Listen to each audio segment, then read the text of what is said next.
오늘은 비주얼 리터러시와 잉글리시 픽처 북스로 여러분들께 강연을 하게 됐는데요. 제가 부츠에다가 이 마이크 차보긴 처음이에요. 오늘 입고 온 옷이 이 뒤에다가 원래 보통은 여기다 허리에다 차거든요. 근데 이제 레깅스를 입고 온 바람에 살 수가 없어서 부츠에다가 차고 강연을 하도록 하겠습니다. 감사합니다. 이 비주얼 리터러시 같은 경우에는 사실 제 전공이 엄밀히 말하면 리터러시예요. 그래서 얼리 리터러시하고 사실은 딜레이드 성인들의 딜레이드 리터러시 쪽을 좀 보고 있거든요. 그래서 양쪽을 좀 보다가 이제 비주얼 리터러시까지 영역을 좀 확장을 했어요. 그림책 같은 경우에는 어떻게 읽어야 할 것인가, 우리가 그림에서 무엇을 읽어야 할 것인가가 가장 중요하잖아요. 그렇죠? 시중에 나와 있는 그림책에 관한 책들을 한국어로 되어 있는 그림책 책들이라든가 아니면 영어로 되어 있는 그림책 책들 굉장히 많아요. 저도 살펴봤어요. 대부분이 뭐냐면 서머리예요. 이 책의 내용, 그러니까 주제별로 위로가 되는 책 쭉 서머리 한 다음, 이제 표지들 쭉 한 다음에 거기 나오는 책들에 대한 서머리, 그렇죠? 그래서 이렇게 주제를 토픽을 몇 개를 고른 다음에 서머리를 이렇게 하나씩으로 그림책 소개를 하더라고요. 제가 볼 때는 그게 그 비주얼 리터러시를 읽어내는 방법은 아니거든요. 항상 어떤 틀이 있어요. 그래서 우리가 무엇을 읽어내서 사실 우린 그 레터 리터러시를 하려고 그걸 통합시키기 위해서 하는 거잖아요. 그렇죠? 어떻게 레터 리터러시하고 통합을 시킬 수 있을 것인가, 그런 점을 짧게 오늘은 설명을 드릴 거예요. 왜냐하면 원래 이게 제가 기획하고 있는 이 과정은 8주 과정이에요. 하루 3시간씩 8주씩 하는 과정으로 어느 도서관, 공공도서관에서 강연을 하게 돼요. 그래서 오늘은 정말 엑기스만 담아왔어요. 자, 보시면 이 책 다 아시죠? 굿나잇 문이라고 하는 책이 있어요. 굉장히 유명해요. 다 아실 거예요. 그리고 이 책은 계속해서 베스트셀러예요. 근데 보면 볼수록 신기해요. 왜 베스트셀러인지 모르겠어요. 그렇지 않나요? 이 책이 왜 베스트셀러일까? 근데 아이한테 제가 이 책을 읽어주다가 아이는 되게 좋아하더라고요. 특히 갓난아기일 때 굉장히 좋아했어요. 그래서 왜 좋아할까? 하고 애는 계속 읽잖아요. 똑같은 책을. 그래서 10번, 20번, 30번 정도 이렇게 읽다가 어느 날 알았어요. 이 책의 비밀을. 그래서 와 하고 되게 놀랬거든요. 어떻게 책을 이렇게 만들 수 있지 하고 굉장히 놀란 점이 있었어요. 그래서 제가 나중에 박사로 들어가서 저희 지도 교수님이 우리나라 그러니까 초등교육 쪽에서 굉장히 유명하신 분이세요. 그분한테 이 책 얘기를 하면서 이 책의 비밀은 이거 이렇게 얘기를 했더니 저희 지도 교수님이 저한테 그걸 어떻게 알았냐고 얘기를 하시더라고요. 그래서 읽다가 알았어요. 이렇게 얘기를 했더니 미국의 그러니까 저희 지도 교수님이 미국에 가셨을 때 미국의 교사 연수하시는 원어민 교수한테 들었대요. 그렇게 알았다고 그러면서 저보고 어떻게 알았냐고 막 그렇게 얘기를 하셔서 이 대단한 비밀을 오늘 나누고자 해요. 보시면 놀라실 거예요. 먼저 동영상을, 이거 제가 다 스캔을 하려다가 너무 힘들어서 동영상을 땄어요. 위에 거부터 한번 보실 거예요. 책 내용을 아셔야 되니까. 네. Good night, Moon. In the great green room, there was a telephone and a red balloon and a picture of the cow jumping over the moon. And there were 3 little bears sitting on a chair. And 2 little kittens and a pair of mittens. And a little toy house and a young mouse. And a comb and a brush and a bowl full of mush. And a quiet old lady who was whispering, hush. Good night, room. Good night, moon. Good night, cow jumping over the moon.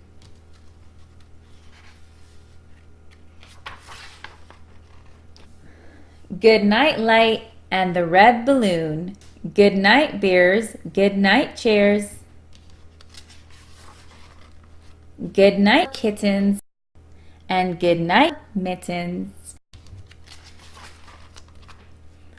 Good night, clocks, and good night, socks. Good night, little house, and good night, little mouse. Good night, comb, and good night, brush. Good night, nobody. Good night, mush. And good night to the old lady whispering, hush.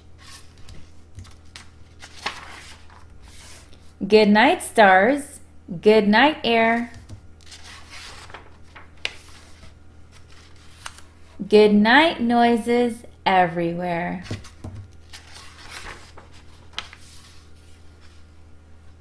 The end. 그럼 이제 보면 되게 단순하잖아요.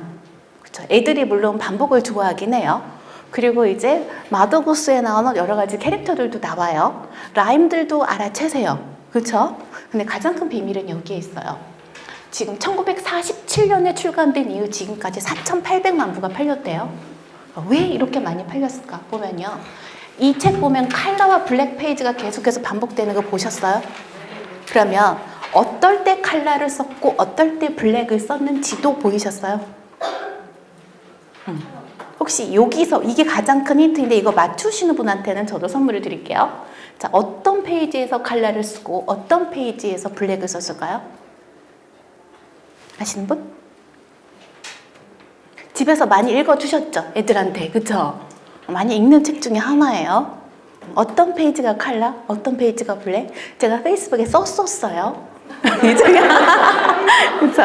쓴 적 있어요. 이 책의 비밀에 대해서. 네. 워낙 많이 쓰니까 넘어갔죠? 모르십니까? 아무도 왜 어떤 쪽이 칼라이고 어떤 쪽이 블랙인지? 잠자리에 들 때는 약간 비슷하긴 한데, 네. 칼라와 블랙이 사실은 시점 차이인 거 아세요? 3인칭 점지적 시점은 칼라예요. 그리고 블랙은 아이가 보는 세상이에요.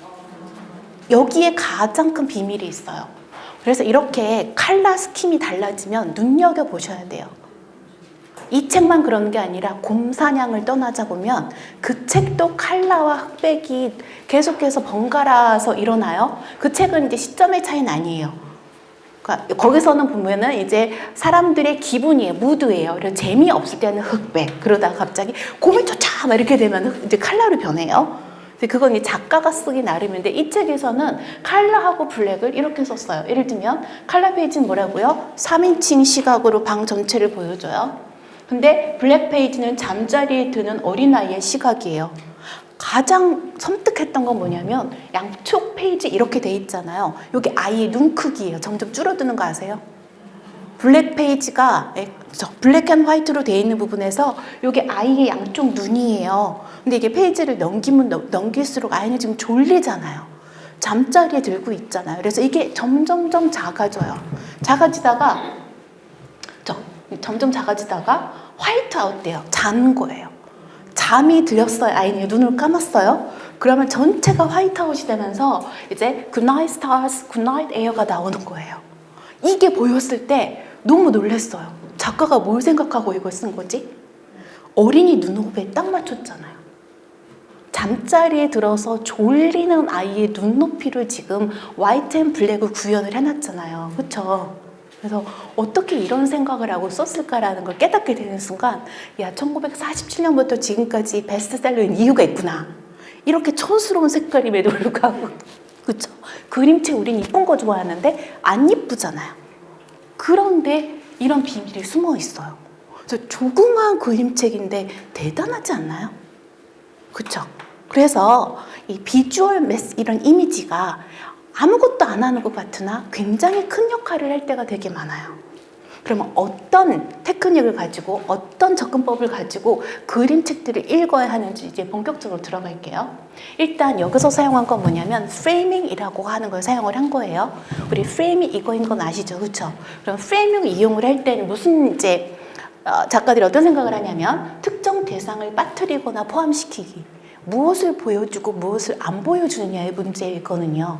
그러면 3인칭 시각으로 보느냐, 아이의 눈으로만 보느냐의 문제도 프레이밍의 문제인 거죠. 그렇죠? 그래서 프레이밍을 더더군다나 뭘 한 거예요? 교차 편집을 했어요. 그렇죠? 그리고 보이는 이에게 특정한 관점을 주기. 우리도 아이의 눈을 통해서 볼 때가 있잖아요. 그럼 아이의 눈을 통해서 방을 보는 경험을 할 수가 있죠. 그렇죠? 이게 프레이밍이에요. 그리고 그림의 특정 부분을 보게 만들기 하고 있죠. 그렇죠? 그리고 또 하나, 도미넌스 또는 세일리언스를 만들기. 요건 다음 장에서 설명을 할게요. 여기서는 요거를 쓰지 않았어요. 그 다음에요, 하나의 개념이나 특징을 부각시키기. 이런 걸로 프레이밍이 그림을 그릴 때, 그림 이미지를 사용을 할 때 이걸 생각을 하고 작가들이 그리고 쓴다는 거예요. 그럼 우리도 읽어낼 때 우리에게 안 보여주는 것은 무엇이지? 또는 어떤 것을 유독 크게 보여주고 있지? 이거를 신경을 써야 한다는 거죠. 그리고 이미지라고 하는 건 항상 시점이 들어가요. 누구의 시점으로 지금 보고 있는 이미지인가? 이게 우리 그 사람의 눈을 통해서, 주인공 아이의 눈을 통해서 우리도 세상을 보는 거잖아요. 이걸 생각을 하셔야 돼요.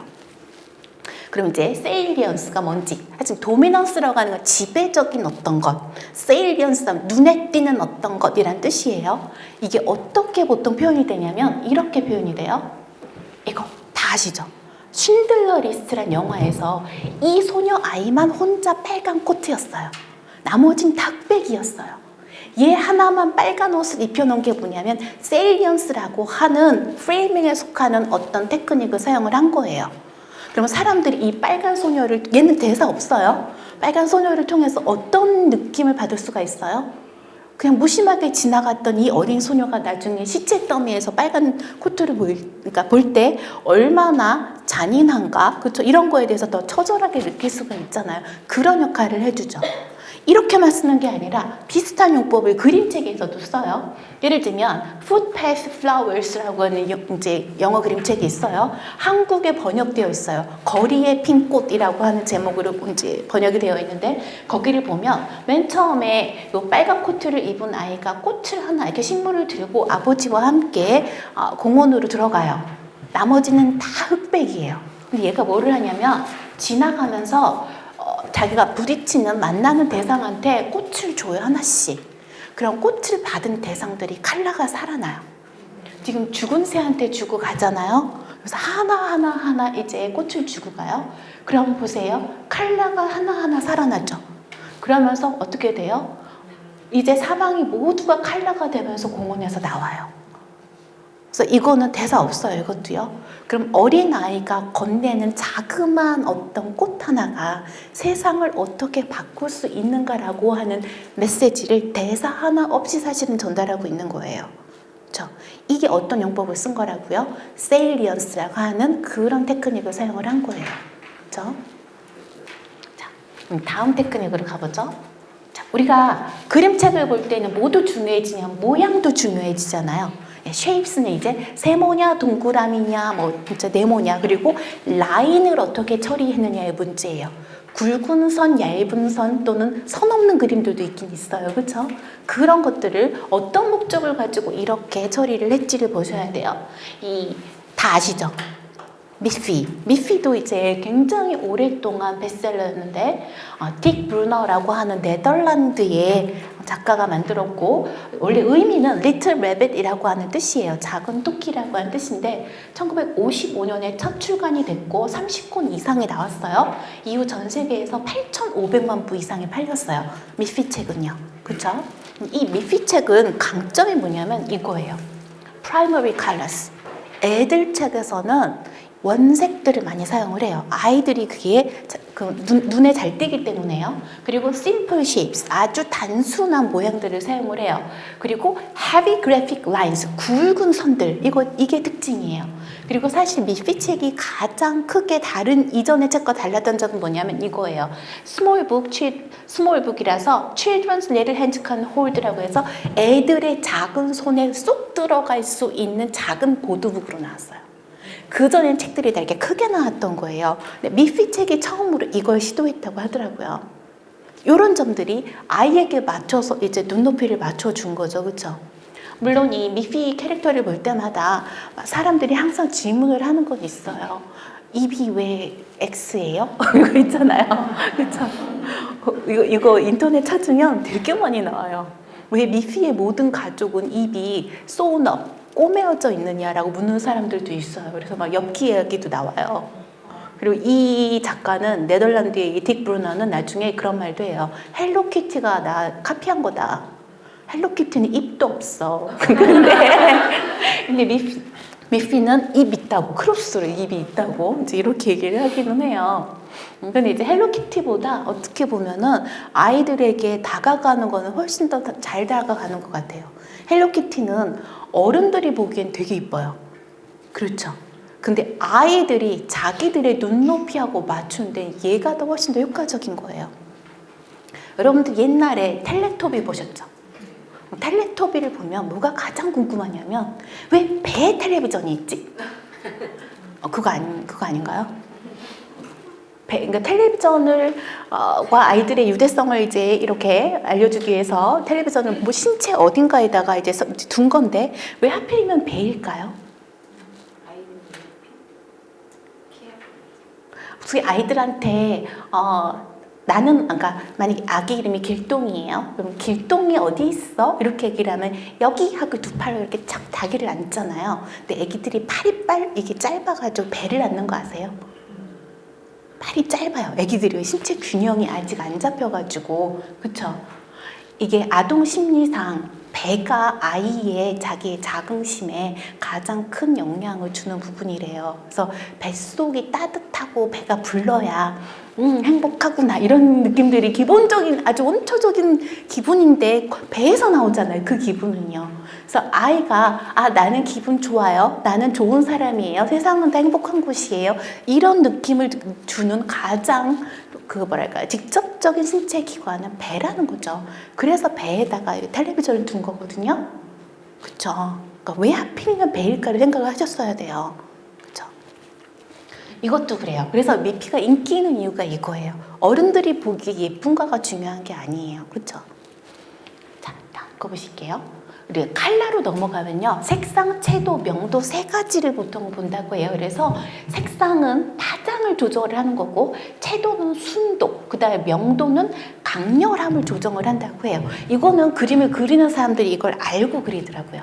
디자인 공부하신 분들은 이 개념을 다 아시더라고요. 우리는 이 정도만 볼 거예요. 어느 정도만 볼 거냐면 저 캐릭터 뭔지 아시죠? 땡땡. 그쵸? 땡땡은 아주 부드러운 소프트 파스텔 휴즈를 썼잖아요. 그쵸? 그럼 파스텔 톤을 썼다 구별하셔야 돼요. 그리고 미피 같은 경우에는 뭐라고요?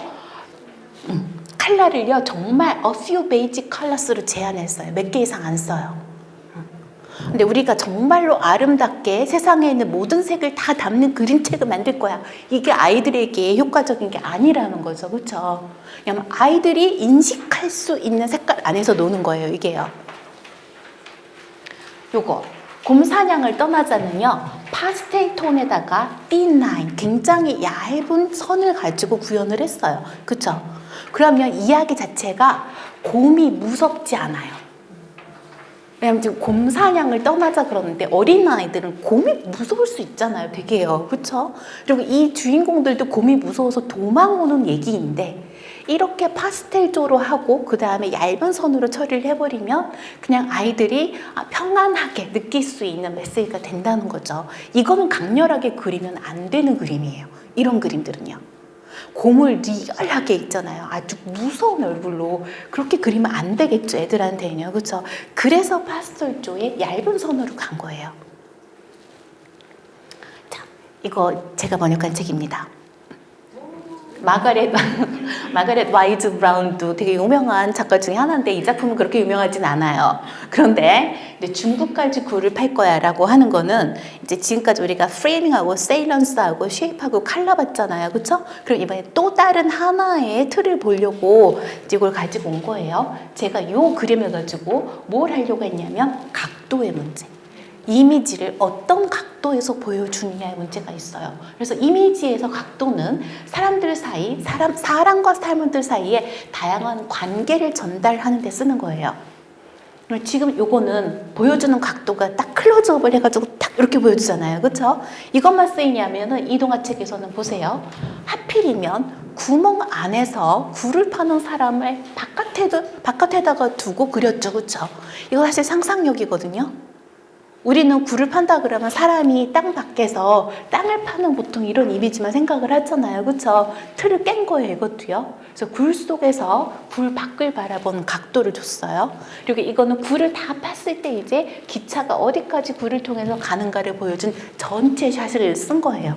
그래서 전체 이거 원래 롱샷이라고 하는데 이 롱샷을 썼느냐 아니면 클로즈업 샷을 썼느냐 그리고 위에서 또는 아래에서 이런 문제들이 앵글과 관련되어 있는 문제들이에요. 다음에요. 요 스톤 수프라고 하는 거 이거는 제가 쓴 영어 동화책이에요. 영어 동화책 제가 21권을 썼는데 사실은 저는 글만 쓰잖아요. 글 작가잖아요. 그런데 작업을 해보니까 디자이너들이 어떤 게 있냐면 말로 이렇게 그려주세요 하면요 의사소통이 잘 안 돼요. 저는 시각형 학습자이지만 그림을 그리는 사람들은 공간형 학습자예요. 그래서 밑그림을 제가 졸라맨으로 그려요. 저는 그림을 못 그리니까 정말로 이렇게 졸라맨으로 제가 밑그림을 그려서 스캔을 해서 이렇게 그려주세요 라고 하는 게 가장 빠르더라고요. 제가 시행착오를 겪어서 알아요. 이 그림은 제가 일부러 이렇게 주문을 했어요. 이걸 안 했을 때는 어떤 일이 벌어졌냐면 이제 더 라이언 앤 마우스를 어떤 분이 그려주셨는데 라이언은 어디에 사나요? 라이언은 아프리카 초원에 살죠. 거기가 사바나라고 불리는 초원이에요. 그런데 정글 안에다가 사자를 갖다 놓은 거예요. 그래서 제가 사자는 정글에 살지 않아요. 호랑이는 정글에 산 호랑이가 있어요. 인도의 호랑이들은 있는데 사자는 아니거든요. 그래서 이 풀숲이랑 나무 다 치워주세요 하고 다시 이제 발주를 새로 했었어요. 필요하거든요. 이런 작업들이. 이거는 뭘 한 거냐면 삼각형 구도로 이렇게 그려주시고 뭘 한 거예요. 각도를. 이 사람이 이제 먹을 걸 달라 그러니까 다 먹을 거 없다고 전쟁이 끝나고 기근이 왔어요. 다 먹을 게 없다고 문을 닫고 들어가는데 삼각형으로 집 문들을 배열을 한 다음에 문을 뱀뱀뱀뱀뱀 이렇게 닫는 거를 그려달라고 이건 제가 주문을 했어요. 그래서 이렇게 구현을 해주신 거예요. 그럼 이거는 지금 무슨 얘기를 하고 있는 거냐면 이야기하고 이 앵글을 이렇게 함으로써 이야기하고의 시너지가 얼만큼 나타나는가의 문제예요. 그래서 이 사람이 문을 다 이 병사가 솔저가 문을 모두 닫고 들어갈 때 느끼는 거절당하는 그 느낌을 극화시키고 싶어요, 이미지로. 그러면 이렇게 문을 닫고 들어가는 이미지가 문 하나 닫는 것보다 훨씬 더 극적이죠. 문들이 평행으로 이렇게 닫히는 것보다도 훨씬 더 극적이잖아요. 이게 앵글이 가지고 있는 힘이에요. 그렇죠? 다음에요. 터널. 이제 새로운 걸로 넘어가요. 굉장히 제가 좋아하는 안소니 브라운의 작품이에요. 이 터널 안에 들어가면 사실 이 터널이라는 작품 제가 굉장히 좋아하는 이유가 있는데 자켓부터 이제 일러스트레이션이 들어가요. 이게 오빠하고 여동생의 얘기잖아요. 그럼 자켓에 처음에 시작하기 전에 오빠가 갖고 노는 공하고 그 다음에 아이가 읽는 책, 이 여자애가 읽는 책이 따로따로 있어요. 맨 마지막 재킷엔 보면요 둘이 같이 붙어 있어요. 그래서 이게 둘이 안 친했다가 마지막에 친해지는 얘기인 거예요. 이런 계산을 다 해요. 재킷에까지 다 해요. 근데 이 책은 좋아하는 이유가 저는 다른 데 있어요. 얘가 오빠를 따라서 터널로 들어가니까 다른 것이 나오는데 이게 이제 여자아이가 이렇게 누워서 자고 있으면 오빠가 늑대증 가면을 쓰고 들어오잖아요. 그쵸? 그럼 저기 그림 보이시죠? 그림이 뭐예요, 뭐요? 빨간 모자. 그림 보이죠? 근데 그거를 여기서 다시 한번 재현하고 있죠. 그쵸? 그리고 옷장 안에 빨간 그 후드 있잖아요. 이것도 삐쭉 나와 있죠? 괜히 삐쭉 나온 게 아니에요. 그럼 지금 요거는 뭘 하고 있냐면 이거 사실 인터텍스추얼리티라고 불리는 거예요. 이거 한국말로는 상호 교차성인데 우리가 알고 있는 빨간 모자 이야기와 알고 있잖아요. 그렇죠? 그것과 이 책 속에 있는 사건들이 함께 엮이는 거예요. 그래서 우리가 가지고 있는 사전 지식과 요 책에서 만나는 캐릭터들이 벌어지는 그러니까 하는 일들과 함께 만나서 엮이는 거죠. 그래서 정말 재미있는 동화책들은요, 그 이전에 있었던 일들, 다른 이야기들, 유명한 다른 이야기들, 또는 우리가 문화적으로 공유하는 어떤 코드들을 이렇게 켜로 깔고 들어와요. 그래서 그림책들을 볼 때 그런 켜가 읽히면 너무 재미있는 거예요. 나 이거 어떤 켜인지 알아. 이런 거 알아내는 기쁨들이 있거든요. 아이들도 느껴요. 아이들이 특히 이제 자기들이 어릴 때부터 듣고 자란 명작 동화, 옛날 이야기들이 있잖아요. 그럼 아이들이 책과 친해질 수 있는 큰 어떤 후크 역할을 하는 게 뭐냐면 자기가 들어서 이미 알고 있는 사전 지식이에요. 빨간 모자 알고 있는 아이가 이 책을 읽는다고 생각을 해보세요. 근데 이게 영어 책에는 더 중요할 수도 있어요. 왜 더 중요하냐면 영어 모르잖아요. 그쵸? 그러면 사실 아이들이 영어 책 속으로 들어올 때 자신이 잘하는 것, 자신이 잘 알고 있는 어떤 것이 영어 속으로 소프트 랜딩을 시켜주는 장치인데, 내가 영어는 몰라도 빨간 모자는 알아. 이게 하나 소프트 랜딩을 시켜주는 하나의 장치가 되는 거예요. 그래서 이렇게 켜가 깔려 있는 책들이 좋을 수 있어요. 또는 한국말로 이미 스토리를 알고 있는 책을 영어로 주잖아요. 그러면 책 내용을 몰라도 뭐가 가능해요? 따라오는 건 가능하죠. 심지어는 저 영국에서 테솔할 때 저를 가르치던 영국인 교수님들이 그런 짓조차 했었어요. 어떤 짓을 했냐면, 우리 미운 오리 새끼를 다 알잖아요. 그거 아주 정말 터들러들이 읽는 쉬운 거를 갖고 와서 타갈로그어로 된 미운 오리 새끼를 우리한테 던져줬어요. 그리고 던져주고는 뭐라 그랬냐면, 이 그림책에서 엄마와 그다음에 뭐예요? 오리가 어떤 단어인지 찾아내래요. 알 수 있어요. 알 수 있어요. 왜요? 왜 계속 오리가 당신이 우리 엄마인가요? 하고 돼지한테 가서 물어요.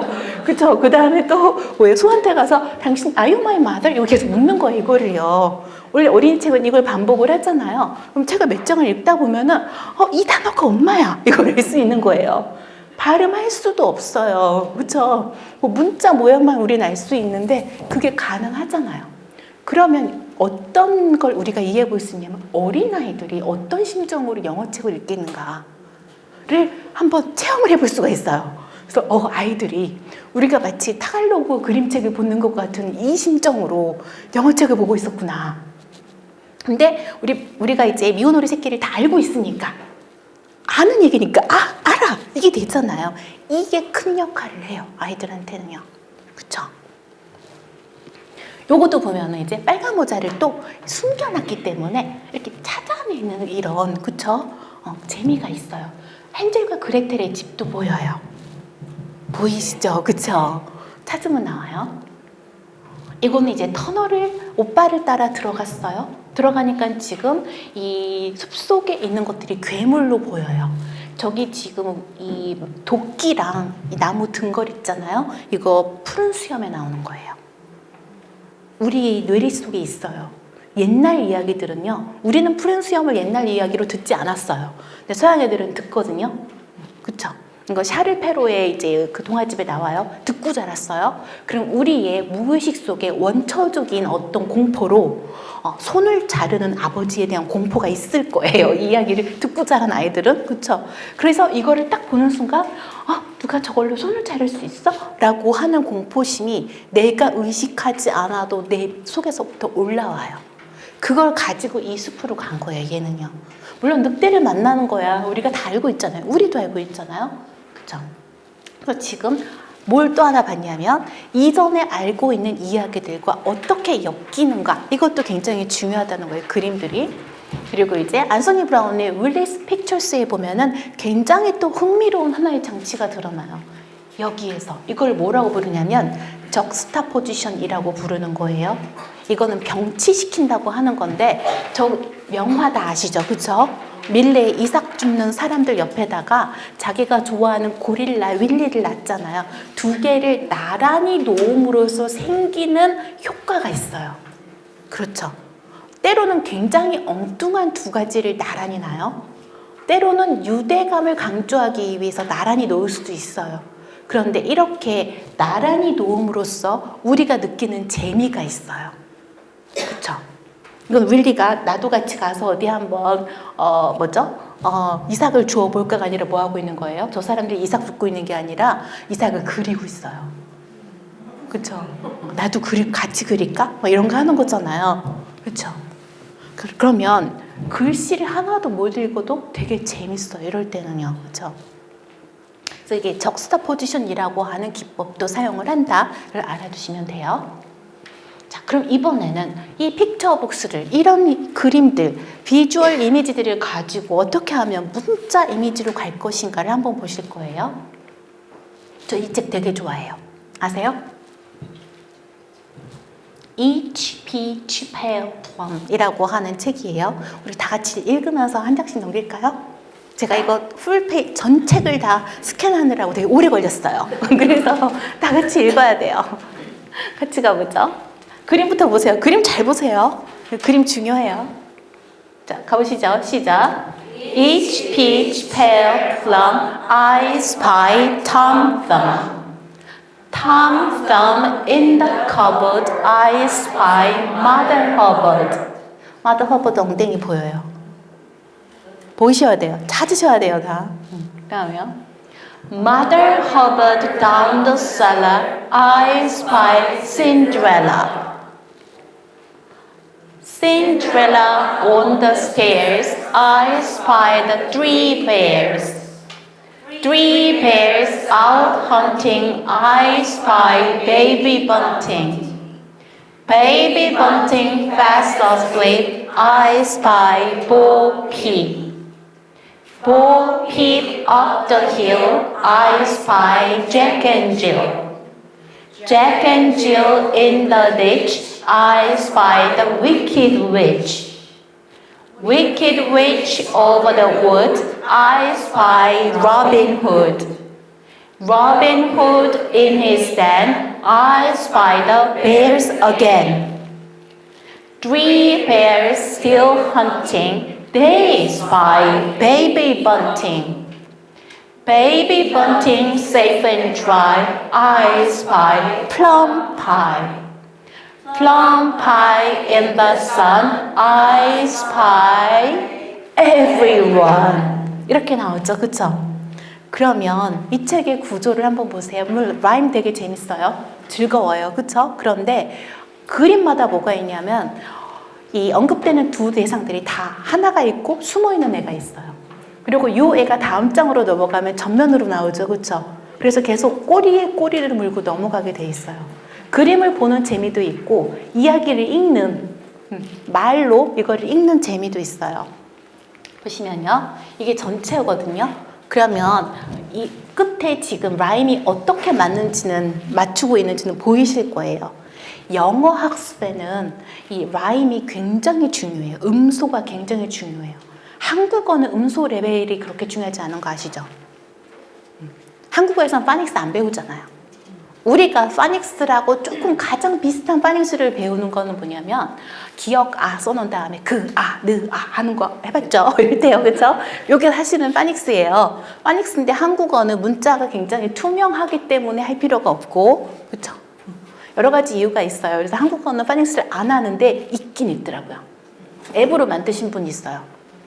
대전에 있는 어떤 분이 앱으로 만드신 거, 그러니까 한글을 이렇게 음소 레벨로 나눠서 익힐 수 있는 그런 앱들을 만드신 건 봤는데 한국 아이들은 그거 없어도 잘 익힐 수는 있거든요. 어떤 아이들이 그걸 쓰고 있냐면 난독증 걸린 아이들 쓰고 있고요. 네. 그리고 다문화 가정 아이들. 그걸 가지고 공부를 하면 한글 늦은 아이들이 그걸로 굉장히 큰 도움을 받을 수가 있어요. 왜냐하면 남들이 이미 거의 다 배워가지고 초등학교 입학하잖아요. 그런데 이미 아무것도 안 배우고 들어온 아이들은 다른 아이들한테 처지고 있는 거잖아요. 그럴 때 이제 빠르게 효과적으로 따라잡을 때에는 앱이 굉장히 효과적이에요. 음소 레벨로 내려가면. 한국어는 음절로 패키징이 되어 있는 언어잖아요. 그렇죠? 그래서 우리는 음절 갖고 노는 건 해요. 언어마다 모국어를 배우는 기제들이 달라요. 한국어는 음절 단위로 갖고 말장난은 해요. 가장 유명한 게 이런 거 있어요. 이런 노래 하죠, 동요로. 리리리 자로 끝나는 말은 이거 하면 뭐라 그래요? 우리 항아리 뭐 이런 거 하잖아요, 그렇죠? 이건 음절 단위의 서브스티튜션을 해주는 거예요. syllable substitution은 한국어, 모국어를 배우는 기제 중에 있어요. 근데 이건 한국어고 영어는 이게 아니에요. 그래서 너서리 라임으로 서양에서 사람들이 무엇을 해주는가가 그게 그 언어를 배우는 기본적인 채널인 거예요. 그러면 꼭 보면 꼭 라임 갖고 놀고 있죠. 그쵸? 라임을 갖고 놀 때는 얘들은 음소를 가지고 놀고 있는 거거든요. 항상요. 그쵸?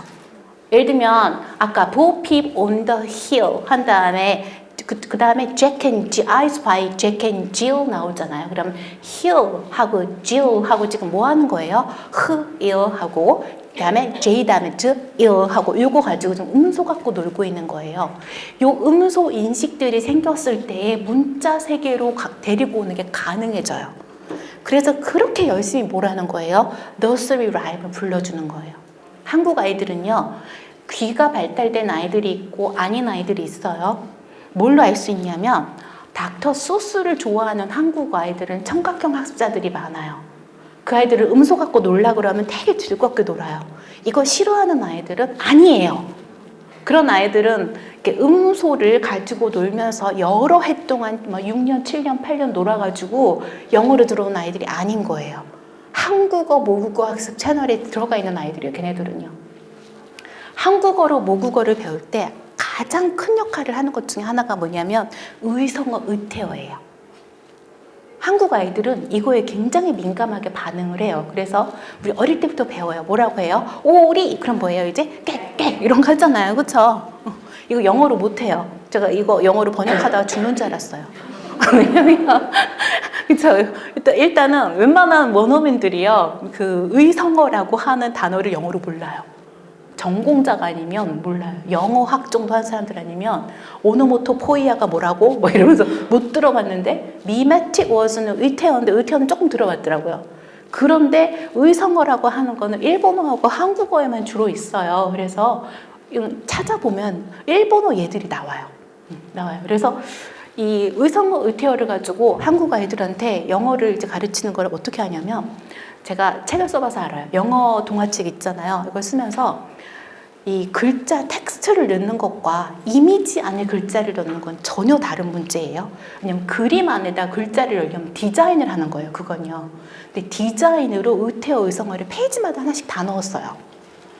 일부러 영어로. 그런 다음에 책 한 권을 처음 아이들한테 영어를 딱 읽어주잖아요. 그러면 자, 뭐가 기억났냐고 물어볼 거 아니에요. 그럼 아이들이 의성어, 의태어만 기억을 해요. 그래서 예를 들면 그 돼지 삼형제 있잖아요. 그 영어를 딱 읽어줬어요. 그럼 거기서 늑대가 배가 고파서 이렇게 갈 때 배가 왜 꼬르륵 꼬르륵 하는 소리 있잖아요. 그 영어로 뭐라 그래요? 그라울 그라울 이렇게 얘기를 하거든요. 그게 이제 그라울 그라울이 이미지로 디자인으로 들어가 있어요. 그 아이들이 책을 처음 딱 읽으면 뭐라 그러냐면 울프는 알잖아요. 그 울프가 어떤 소리를 했냐면 걔네들은 진짜 소리를 내다 못하니까 What does the wolf say? 이렇게 얘기하면 걔네들이 뭐라고 하냐면 그라울 그라울 요거는 딱 기억해요. 처음에. 이건 뭐냐면 자기들이 모국어를 배우는 기제를 가지고 영어로 들어오고 있는 거예요. 그래서 어떻게 브리징을 해주느냐는 사실은 한국에서 영어를 가르치는 사람들의 몫이에요. 영어로 영어를 가르치는 사람들은 한국 아이들이 어떤 기제로 모국어를 배우는지 몰라요. 그쵸? 그러니까 이 작업은 사실 우리가 해야 되는 거예요. 그러면 선생님들이 이걸 쭉 보다가 의성어 의태어네? 한 다음에 끌고 들어오는 장치들, 문자로 데리고 오는 장치들 있잖아요. 이런 것들을 하나씩 주셔야 돼요. 일단 여기서도 보면은 이제 아이들한테 이거 다 하라고 하시면 안 돼요. 처음에는요. 문자로 그냥 데리고 들어올 수가 없어요. 일단 이 마더고스 캐릭터들이 이 이치피치 페어플럼에는 푸딘 원북 한 캐릭터가 다 나오죠. 뭐 여기 로빈 후드는 여기 캐릭터 아닌데 나와요. 그쵸? 그다음에 그러면서 모두가 모여서 하나의 스토리를 만들고 있고 rhymed with each other 서로 운을 맞춰놨어요. 그리고 하나의 이야기가 다른 이야기를 넘어가면서 서로 어떻게 되고 있어요? 아이스파이로 적스타포즈가 되고 있어요. 이 장치를 그림과 글에 다 녹였어요. 그림과 글의 시너지가 굉장히 뛰어나요. 그러면서 인터텍슈얼리티도 있죠. 그쵸? 마더고스를 갖고 왔으니까. 그리고 재밌어요. 굉장히 괜찮은 책이에요. 그래서 prior knowledge, 사전 지식 갖고 왔어요. 스토리 자체도 재밌어요. 이미지도 즐겁잖아요. 라임도 맞아요. 4개를 모두 다 한 책에다가 이제 nicely 패키지들 한 거예요. 그쵸? 넣어놨어요. 그래서 좋은 책이라고 말씀을 드리는 거예요. 그러면 우리가 픽처북에서 봐야 할 것들은 이것들이라고 제가 말씀을 드렸죠. 그쵸? 이게 8주 과정에 가면 한 주씩이에요. 사실은요. 한 주씩으로 갈 건데 제가 엑기스만 말씀드린다고 했잖아요. 그쵸? 그림책의 숲으로 들어간 다음 이건데 아니 앞에 뭐가 빠졌네요. 여기 라임이 하나가 안 나오네요. 원투 펀치가 안 나오는데요. 아까 있었는데 빠졌어요. 뭘 하려고 했냐면 요걸 보실게요. 라임하고 보통 이제 영어 하는 사람들 중에 뭐를 헷갈려 하냐면 이게 운을 맞춘다 할 때 라임이 스펠링이 어떻게 됐었어요? R-H-Y-M-E 라임이죠. 그리고 R-I-M-E 라임도 있어요. 이 두 개의 차이를 아시는 분? 이 두 개가 달라요? 저는 어려운 질문만 하는군요. 그렇죠? 이 두 개의 차이를 아시는 분? 이것들은 지금 R-H-Y-M-E 라임을 맞춰놓은 거예요. 하나의 글이나 하나의 노래에서 끝을 맞추는 건 지금 라임을 맞춰놓은 거잖아요. 그렇죠? 이게 라임이 맞아요. 그런데 우리가 한 단어 안으로 들어와서 첫 소리와 끝 소리를 맞출 때는 온셋하고 라임을 얘기를 하거든요. 요때 나오는 게 뭐예요? R-I-M이에요. 그렇죠? 처음에 아이들한테 영어 단어를 가르칠 때는요. CVC 단어, 자음, 모음, 자음으로 된 단어만 써요. VC 안 써요. 왜냐하면 영어는 V가 되게 어려워요. 그러니까 모음이 굉장히 난이도가 높아요.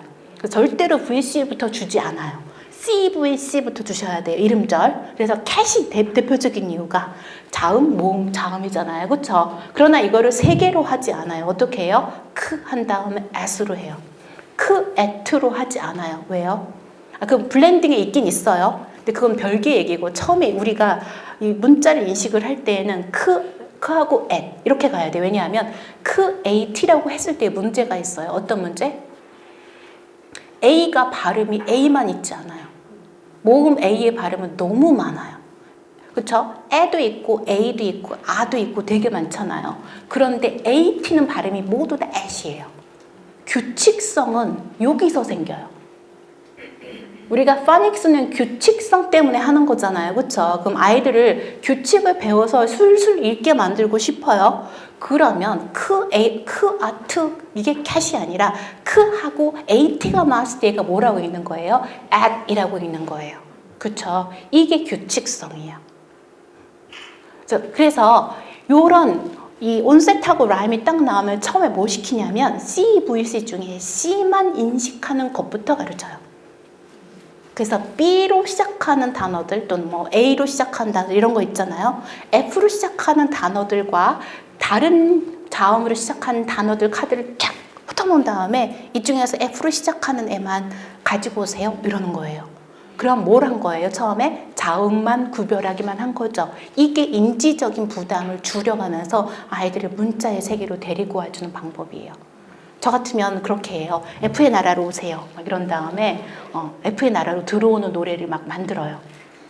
노래 만들었었어요. 그런 거 뭐 문지기 문 열어라 이런 거 있잖아요. 그 영어로 적힌 거 있어요. 그렇죠? 그 영어로 막 가사를 제가 써가지고 F를 갖고 오면 도장 찍어주고 이렇게 하면서 애들은 처음에 F만 인지시키게 하는 거예요. 이게 쉬운 것 같죠? 절대 아니에요. 성인한테 제가 한국어를 가르쳐 봤는데 성인들이 즈하고 츠하고 구별하는 거 굉장히 어려워요. 굉장히 힘든 작업이에요. 처음부터 아이들한테 CAT를 다 읽으라고 하면 안 되는 이유가 그거예요. 그래서 이 온셋하고 라임을 가지고 처음에 아이들한테 다가가시고 온셋부터 인식을 시키신 다음에 라임으로 가는 거예요. 그럴 때 이제 가지고 노는 게 있죠. 보면요. 원투 펀치가 뭐냐면 이런 거예요. 여기 만약에 Jill이라고 하는 단어가 있다. 그럼 어떻게 하냐면 J가 지금 온셋이죠. 그 다음에 ill 이게 지금 라임이죠. 그렇죠? 그러면 Ju, ill, Jill 이게 원투 펀치예요. 그럼 아이들한테 어떤 개념을 주는 거예요? 단어가 두 개의 소리로 구성되어 있다. 두 개의 음소로 구성되어 있다는 걸 알려주는 거예요. 우리는 한국 사람들은요. Jill 이거 있잖아요. 하나의 그냥 패키징으로 봐요. 성인들도 이거 못해요. 그냥 성인들도 실라블 카운팅을 시키면 굉장히 많이 틀리거든요. 한국말하고 영어하고 실라블 구조가 달라서. 그렇죠. 그래서 저런 이미지들을 이제 저런 이미지하고 뭐예요? 라임이 같이 녹아 들어가 있는 어떤 책을 보셨잖아요. 그럼 그 다음에 마무리 활동으로 뭘 해주셔야 되는 거예요? 라임을 가지고 음소 활동 있잖아요. 문자를 가지고. 보여주지 않아도 이거 쓰라고 하는 것도 아니고 읽으라고 하는 것도 아니에요. 처음에 문자를 그냥 노출만 시키는 거예요. 그런데 그걸 가지고 뭐 하는 거예요? 원투 펀치 한번 치기 놀이를 해볼까? 해서 아이들한테 어떤 개념을 세워주는 거예요? 음소에 대한 먼저 개념부터 이제 발달시켜 주시고 그런 다음에 문자로 들어오는 거예요. 그렇죠. 사실 갈 길은 아직도 멀어요. 이렇게 한 다음에 문자 습득이 끝나면요. 끝나면 그 다음에 뭘 하냐면 가이드드 리딩으로 가야 되고 리드 얼라우드도 한 20개가 넘는 방법론들이 있어요. 존재해요. 제가 영어 독서법에서 강의합니다. 근데 이번에 가이드드 리딩은 애들 데리고 시연하는 걸로 다시 찍기도 해요. 이제 보여주면은 굉장히 좋아하시더라고요. 초등학교 교사 연수에서 했었는데 한번 이렇게 돌려읽기, 리드 얼라우드 방식 여러 가지 있다고 했잖아요. 그럼 합창읽기, 돌려읽기 여러 가지가 있는데 그거 시연해서 같이 하면 나중에 초등학교 영어 교사분들이 끝나고 유일하게 기립박수를 받은 수업이 그거였어요. 그런 방법들이 있어요. 그리고 다독은 또 다른 세계예요. 근데 지금 이 그림책은요, 그냥 아이들을 문자의 세계로 또는 이야기의 세계로 데리고 오는 가장 첫발, first step이에요. 그래서 그 네모를 찾아서에 나오는 저는 그 가오리 선생님 되게 좋거든요. 그쵸? 왜 좋아하냐면 물고기 한 무리를 영어로 뭐라고 해요? 이게 무리를 나타내는 영어가 달라요. 그쵸? 선물 드릴게요. 그쵸? 드세요. 네, 왜냐하면 사자 한 무리는 뭐라고 할까요? 그룹이 아니에요. 사자 한 무리를 가리키는 말이 있어요. 프라이드라고 하는 거 아세요? 사자 한 무리는 영어로 A Pride of Lions예요. 근데 이제 물고기들은 항상 한 무리가 뭐예요? A School of Fish예요. 그럼 가오리 선생님이 한 무리를 몰고 가면서 스쿨이라고 그러잖아요. 그러면 원어민 아이들이 이게 너무 재밌어. 원래 물고기 한 마리도 스쿨인데 자기가 스쿨이래. 이렇게 얘기를 하면서 가잖아요. 그렇죠? 그래서 이 맛을 알아야 돼요. 영어는 이게 재밌어야 돼요. 우리가 아는 학교가 여기서도 또 스쿨이 또 나왔어. 이걸 알 때 영어가 재밌어지는 거거든요. 그렇죠? 그래서 가오리 선생님이 뭐라 그래요? 넓고 넓은 배움의 세계로 이러면서 그죠? 아기 물고기들을 등에다 태우고 막 헤엄쳐 갔잖아요. 그렇죠? 저 가끔씩 가오리 선생님 하고 싶어요. 그죠? 그래서 지금 오늘은 뭐예요? 첫 발짝. 그렇죠? 이제 배울 것 아직도 알아야 되는 거 굉장히 많아요. 기대하시고 사이버대 수업으로 들으세요. 감사합니다. 질문 있으신 분? 그러면 8가지 얘기해 주셨는데 그 교수님이 가장 추천해 주는 3가지만 추린다면 그 중에서 어떤 세 가지? 아까 영어 그림책을 선택하는 대부분 네. 이제 아이를 키우시는 분도 있으니까 네. 오신 김에 팁을 얻자면 문자의 세계로 가기 전에 영어 그림책을 네. 고르는 3가지 팁. 네, 나는 이걸 가장 먼저 보겠다.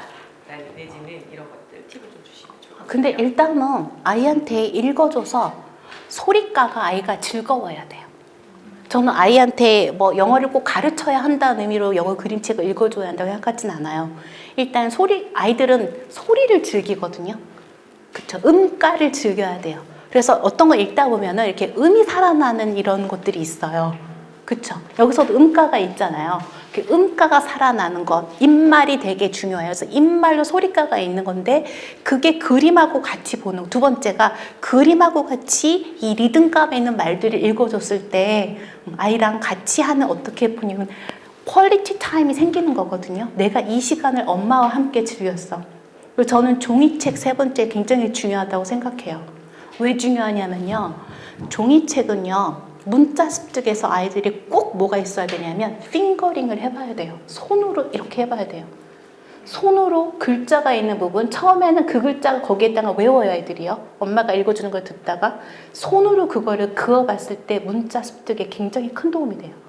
그래서 핑거링이 빠지기 때문에 어떻게 보면은 에듀케이셔널 테크놀로지의 결정적인 결함이 핑거링이 없어 이거거든요.